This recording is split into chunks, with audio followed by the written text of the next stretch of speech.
C'était un vendredi soir, et ma famille et moi étions dans le salon en train de regarder un film.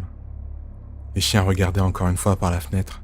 C'était probablement ce qu'ils aimaient faire le plus à la maison. Cependant, les stores de la fenêtre sont des bandes de plastique individuelles qui peuvent rester coincées lorsqu'elles sont déplacées. Du coup, lorsque les chiens se frayaient une tête pour regarder dehors, les stores restaient coincés généralement. Et je dois dire que ça devenait quand même un peu agaçant de devoir les remettre à leur place à chaque fois. Les chiens ont commencé à aboyer. Sur le coup, j'ai pensé que c'était probablement le chat du voisin qui passait par là. Alors je les ai poussés pour qu'ils aillent jouer ailleurs. J'en ai profité pour remettre les stores à leur place, alors que les chiens retournaient dans le salon pour se réchauffer aux pieds de mes parents. Puis, j'ai jeté un coup d'œil à travers la fenêtre. Il faisait nuit noire dehors. En face de notre maison se trouvait l'arbre que mon grand-père avait planté là il y a de nombreuses années, ainsi que la balançoire que mon père y avait installée. J'ai souri, me rappelant de ces bons moments, mais c'est à cet instant que j'ai réalisé que quelque chose n'allait pas. Il y avait comme une forme noire au milieu de la cour. Je l'ai regardé intensément en essayant de déterminer si c'était réel ou non. À travers l'obscurité du dehors, la silhouette ressemblait à une femme, et elle a commencé à lever la tête. Mes yeux se sont écarquillés lorsque j'ai réalisé qu'elle me regardait aussi. Puis elle a commencé à bouger d'une façon inhumaine. Je saurais pas le décrire. Puis elle s'est mise à avancer dans ma direction. Alors qu'elle approchait, elle est passée dans un coin de la cour faiblement éclairé par la lune, et j'ai pu entrevoir ce qui devait être son visage. Mais ça n'en était pas un. Je me suis figé en voyant qu'elle n'avait ni nez, ni joues. Son visage était comme en décomposition. J'haletais d'épouvante lorsque sa bouche s'ouvrit, et de loin, je vis ses dents acérées telles celles d'une bête sauvage. J'ai bien essayé de bouger et de prévenir ma famille restée dans le salon, mais je n'y arrivais pas.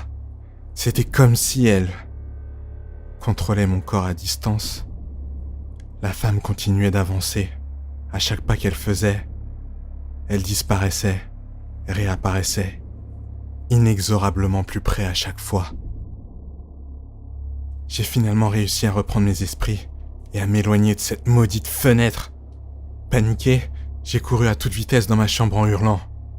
Je pouvais entendre mon père crier depuis le salon. « Hé, piston, qu'est-ce qui te prend ?» J'ai coincé une chaise de bureau sous la poignée de la porte de ma chambre, puis je me suis enfermé dans mon placard, en espérant que cette chose immonde ne m'y trouverait pas. Enfin, dans un semblant de sécurité, j'ai alors réalisé que j'avais laissé mes parents, les chiens, dans le salon, vulnérables. Mais c'était déjà trop tard. J'ai entendu la fenêtre se briser, et ma mère crier. Les hurlements d'agonie de mon père n'ont pas tardé à suivre. Les chiens aboyaient et grondaient, mais ils ont vite été réduits au silence.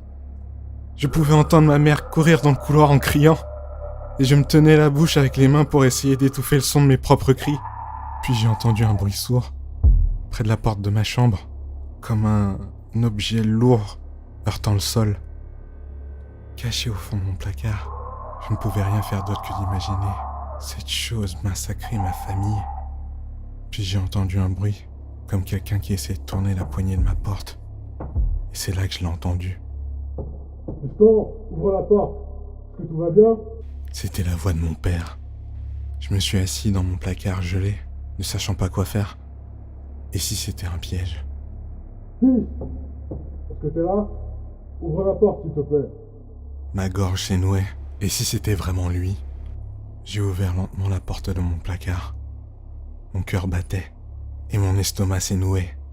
Je m'approchais de la porte de ma chambre quand j'ai entendu.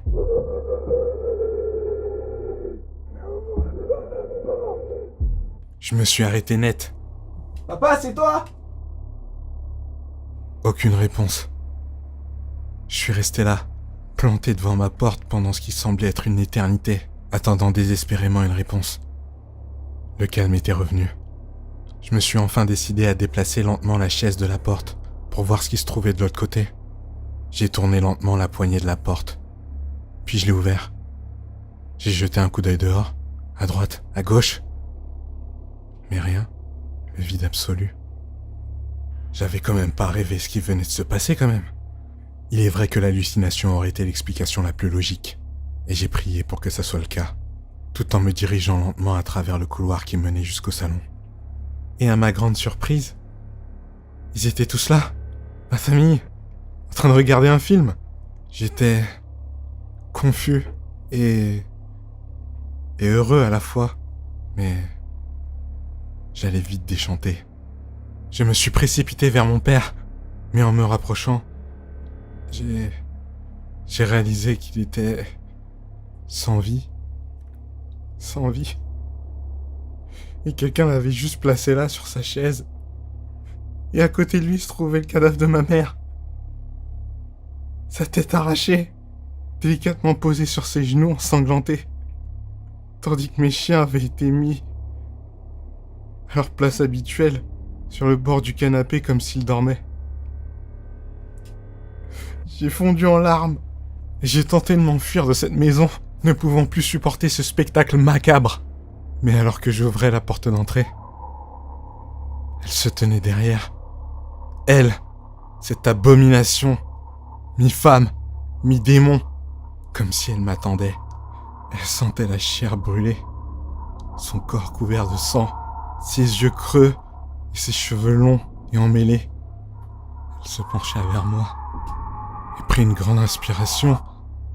J'ai fermé les yeux, sentant ma dernière heure arriver. Mais rien. J'ai rouvert les yeux et elle n'était plus là.